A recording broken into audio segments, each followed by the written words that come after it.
I am a 33 years old female, have been engaged to my fiancé, 37 male, for 5 months. We don't share finance because that's what he wants.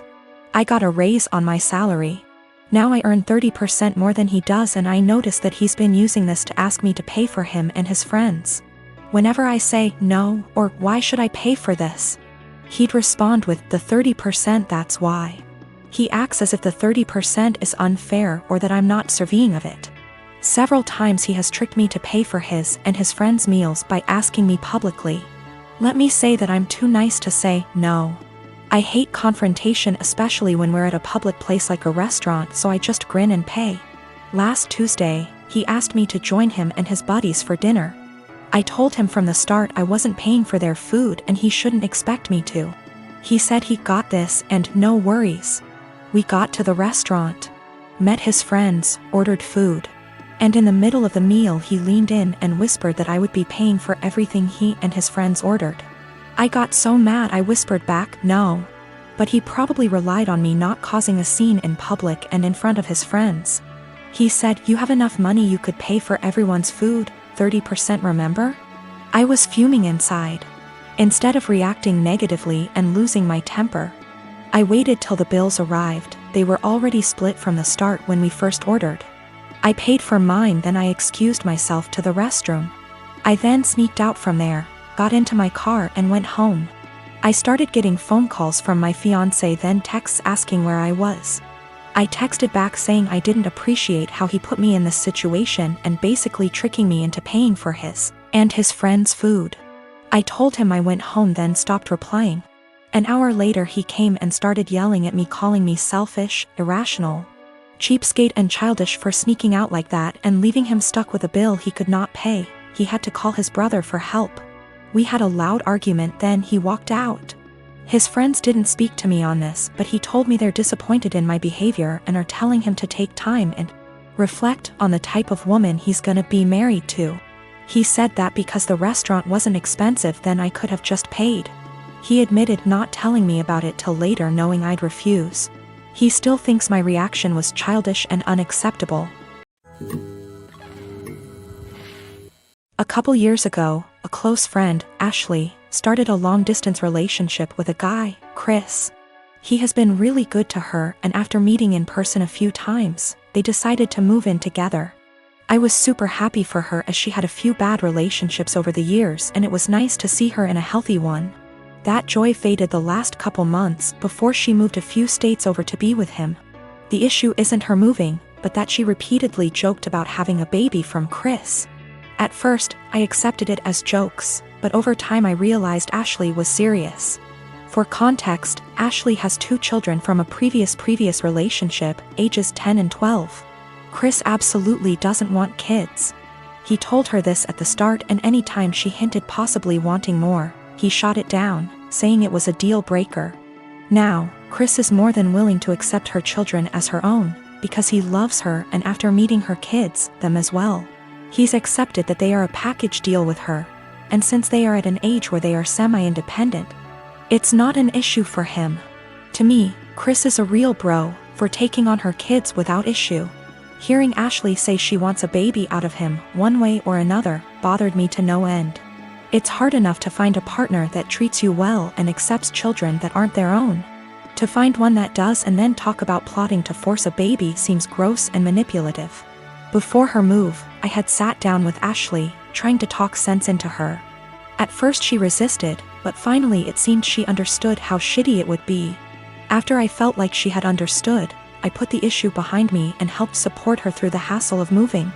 A few days after she left, I got a call from a mutual friend who delves into the Wiccan / metaphysical realm.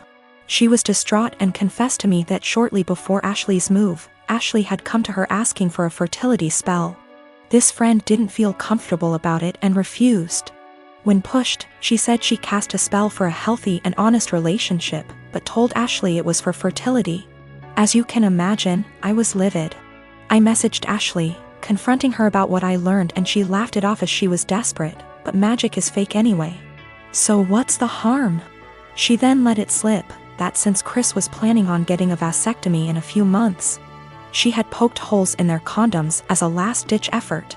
At that point, I couldn't stay silent. I gathered up screenshots of all the conversations over the last few months and sent them to Chris. He understandably freaked out and kicked her out. Now, Ashley hates me because she was kicked out after a huge move and didn't have a job or money to make it back. She said I'm a terrible person for putting her and her kids out on the street. I am married to my wonderful wife Melody, and she is currently pregnant with our first child together. I have a 6-year-old daughter Tina, whose mother I split 50/50 custody with. So I know for the most part what Melody needs in order to feel supported while she carries our child. I have been spending lots of time making sure she's comfortable and taking on more of the load at home so she's not doing too much. This is her first child after all, and it's obviously a lot for her physically and emotionally. My mother and Melody don't get along too well. Mom didn't like my ex either. We broke up because we were headed on different paths, not because of my mother, and there's no bad blood. So I think she just doesn't like her because she's dating me for whatever reason. It's weird. She's very nitpicky about Melody, how much she does around the house, how emotional she is. Melody already cries very easily, and being pregnant has made her even more sensitive, which is fine. The fact that she wants to be a stay-at-home mom, it just seems like nothing Melody does is okay. I do, however, stand up for her and do not just allow my mom to talk down to her. Today, before picking up my daughter from summer camp, Melody went to 3 different grocery stores to find rotisserie chicken. She's been talking about it since last night and really wanted one. She sent me picture messages documenting her quest for the chicken and finally found it. My girl was happy. Rotisserie chicken is also kind of a comfort food for her, like spaghetti, because her mom used to make one of those when she was having a lazy day and didn't feel like cooking. She was planning on serving that with some other basic sides for dinner, perfectly fine by me. My mother came by to see Tina and started telling Melody the chicken is bad for her and she should not be eating that pregnant. Melody said it's fine, she usually eats healthy and just wants this one thing she's craving. My mom went on about how unhealthy it was and said she needs to eat something else. Melody said no and went to the backyard to FaceTime her family out of state. When she came back, my mom had thrown out the food and ordered takeout, a salad for Melody and pizza for everyone else. Melody asked where the chicken was and my mother told her she needs to start being a responsible mother and eat correctly for the baby. Melody screamed, "What the is wrong with you? Why are you always such a..." to me? She then started crying and called me home. I came back and asked my mother to leave after hearing her story and said she is not to come back until she apologizes for how she treated Melody. My mom went on about how I'm choosing another woman over her, but I just think enough is enough and Melody reached her limit. She apologized to me for blowing up when Tina was in the house, but I told her it's okay, things happen, Tina is okay. And I went to find her another chicken before the store closed. My dad thinks I'm right for taking Melody's side, but my brother thinks I should always defend mom. I do plan on having a sit down with both my parents and my brother with my mom. I'll talk to my dad first, then have a family meeting. I would still want my mom around, and honestly maybe I'm just weak, but that's my mother. However, if she cannot learn to change and respect my family, then we will just have to go and see. It's hard, but it is what it is. Melody doesn't even want to completely cut her out, she just wants change as well. But I will protect Melody at all costs, and if that means cutting off my mom, then so be it. My ex and I did not break up because of my mother. We had different ideas of where our lives were going.